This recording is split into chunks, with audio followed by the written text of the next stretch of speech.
Let me ask you something. How many times has a cramp in your calf jolted you straight out of a deep sleep, so sharp and so sudden that you had to grab your leg and hobble around the room just to make it stop? Once a week? A few times a month? Every single night?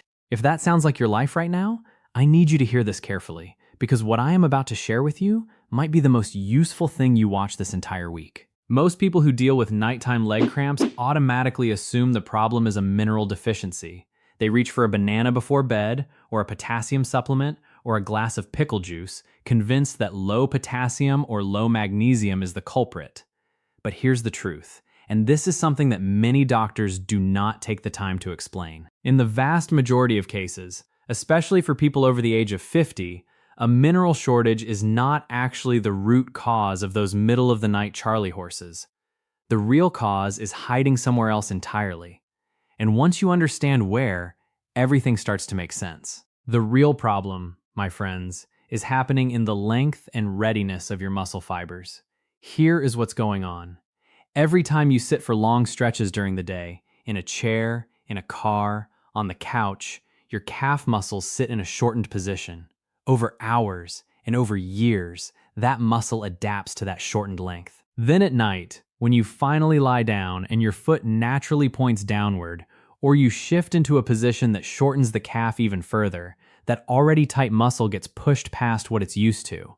The nerve that controls it misfires, the muscle fibers seize all at once, and you are wide awake at 2 a.m. gripping your leg in pain. But here's the good news. Once you understand the actual cause, the solution becomes very straightforward. We are going to lengthen and prepare that muscle before you ever lie down, so it has no reason to seize in the middle of the night.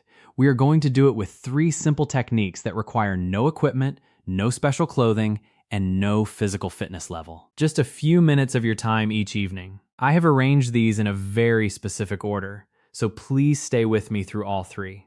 The third technique in particular is the most powerful one, and I do not want you to miss it. Now, before we dive in, I do want to take just a moment to say, if you find this information helpful today, please consider hitting that like button and subscribing if you have not already. It genuinely helps this content reach other people who are struggling with the same thing and have no idea there is a simple, natural solution. Okay, let's get into it. We're going to start with what I call the wall calf stretch. Think of this as your opening move, your warm-up, the exercise that gradually lengthens the calf muscle before bed so it is not caught off guard in the middle of the night. Here is something most people do not realize about their body. Your calf is made up of 2 muscles, the gastrocnemius and the soleus, and both of them shorten from a day of sitting or standing in the same position.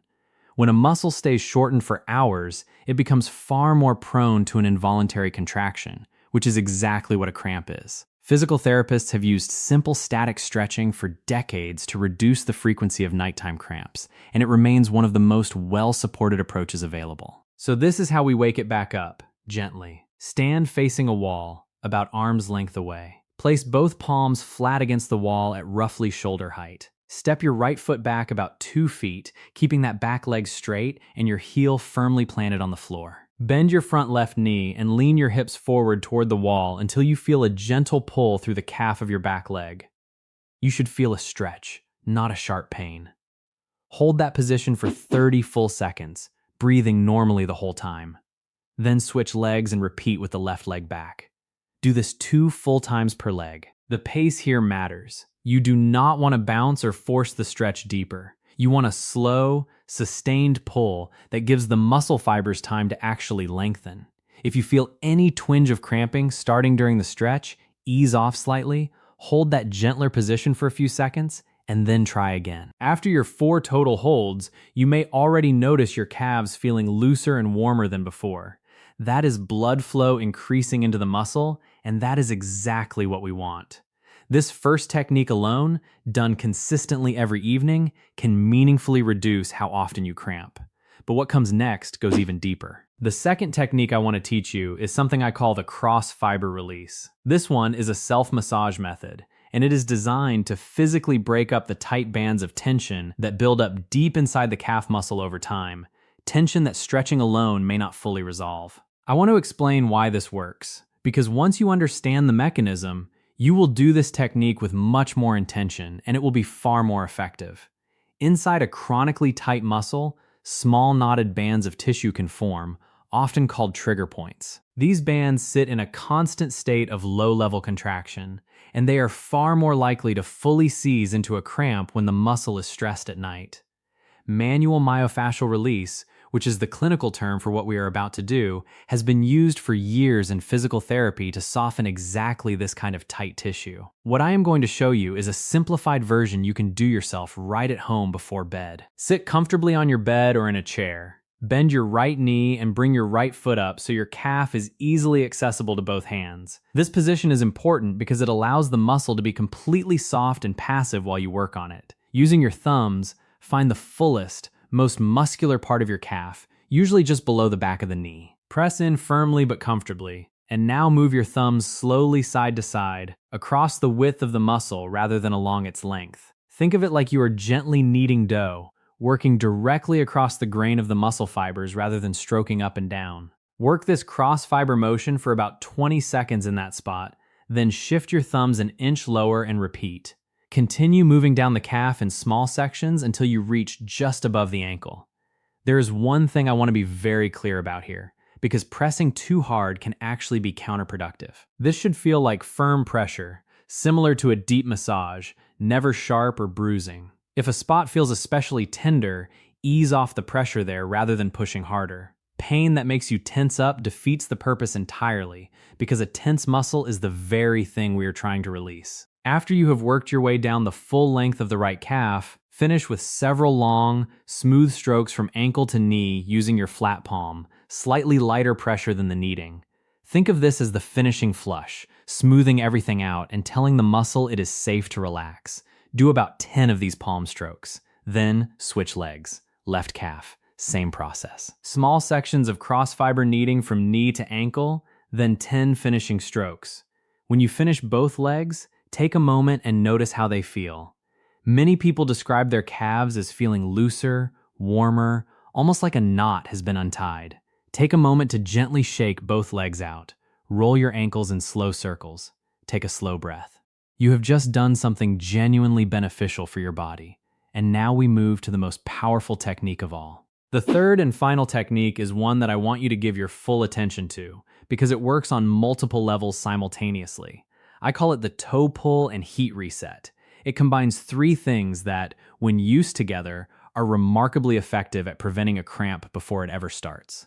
A passive stretch held over time, gentle heat, and controlled breathing that calms an overactive nerve response. Let me break down why each of these matters. The stretch first. Holding a gentle stretch for several minutes, rather than just seconds, allows the muscle spindle, the sensor inside your muscle that triggers a cramp, to gradually reset its sensitivity. This is different from the quick wall stretch we did earlier. This one is slow, passive, and sustained. Heat second. Applying gentle warmth to the calf increases blood flow to the muscle and helps it relax more completely than a cold or room temperature muscle ever could. Physical therapists commonly recommend warmth before stretching tight, cramp-prone muscles for exactly this reason. And third, nervous system regulation. When you are tense, stressed, or breathing shallowly, your nervous system stays primed and reactive, and a primed nervous system is more likely to misfire and trigger an involuntary muscle contraction. Calming that system down before sleep genuinely lowers your risk. Here is how to do the technique. Sit on the edge of your bed or in a comfortable chair with a warm compress or a heating pad set to low, wrapped around your right calf. If you don't have either, a warm, damp towel works just fine. Let the warmth sit against your calf for about 2 minutes while you simply breathe. Now, loop a towel or a resistance band around the ball of your right foot, keeping your leg extended out in front of you. Gently pull the towel toward you, drawing your toes back up toward your shin. You should feel a mild stretch through your calf, nothing sharp. Hold this position steady. Do not pull harder as time passes. Just hold. While you hold, begin slow breathing. Inhale gently through your nose for a count of 4. Hold for a count of 4. Exhale slowly through your mouth for a count of 6, letting your shoulders drop and your whole leg soften with each exhale. Repeat this breathing cycle for a full 2 minutes while maintaining that same gentle towel stretch the entire time. This sustained hold, paired with the heat and the slow breathing, is what allows the muscle spindle to truly reset rather than just temporarily lengthen. After your 2 minutes, slowly release the towel, remove the heat, and gently shake the leg out. Then repeat the entire sequence: heat, towel stretch, and breathing on your left leg. When you are finished with both legs, you are ready for bed. I also want to give you one small bonus tip that pairs well with everything we just covered. Pay attention to your hydration timing during the day, not right before bed. Sipping water consistently throughout the afternoon and early evening, rather than chugging a large glass right at bedtime, keeps your muscles well hydrated without sending you to the bathroom and disrupting the very sleep we are trying to protect. Now, I want to be straightforward with you about something, because I believe you deserve an honest and complete picture. Everything we have covered today is highly effective for the most common cause of nighttime leg cramps in adults, which is a shortened, overworked calf muscle reacting at night. For this cause, these techniques work, and most people notice a genuine improvement within 1 to 2 weeks of consistent practice.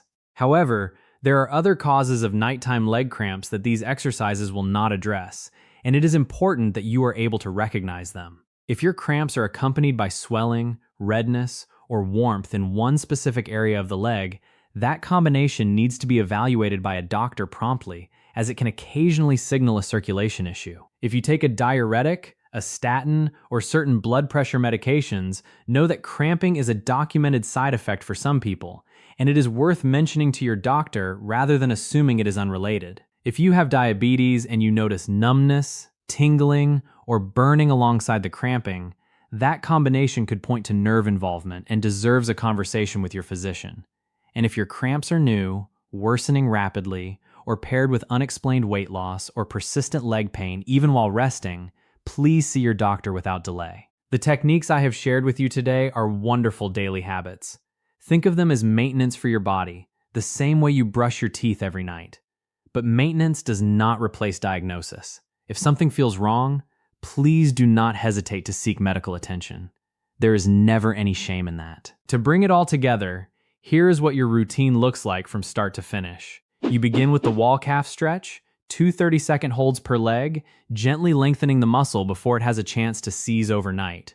Then you move to the cross fiber release, working slowly down each calf in small sections to soften any tight, knotted tissue, finishing with smooth palm strokes. And finally, the toe pull and heat reset, warmth against the calf, a sustained gentle stretch, and slow calming breathing for 2 full minutes per leg, resetting the very reflex that triggers a cramp in the first place. The whole routine takes somewhere between 10 and 12 minutes, and what it can give you in return is something priceless: nights that are not interrupted by pain, and mornings where you actually feel rested instead of sore. If you can only do one thing tonight, do the toe pull and heat reset. Tomorrow, add the wall stretch. The night after, add the massage. Build it gradually. Make it a habit and give your body the chance to respond. You are still here watching because you take your health seriously. That matters. That is not nothing. A full night of sleep without being jolted awake in pain is not a luxury reserved for younger people or lucky people. It is something your body is designed for, and with just a little support, it is absolutely within reach. If this was helpful to you, please take a moment to like the video and subscribe. It helps this channel grow and allows me to keep bringing you simple, practical, evidence-based guidance like this. Thank you so much for spending this time with me. I truly hope tonight is a quieter, cramp-free night for you. Take good care, and I will see you in the next one.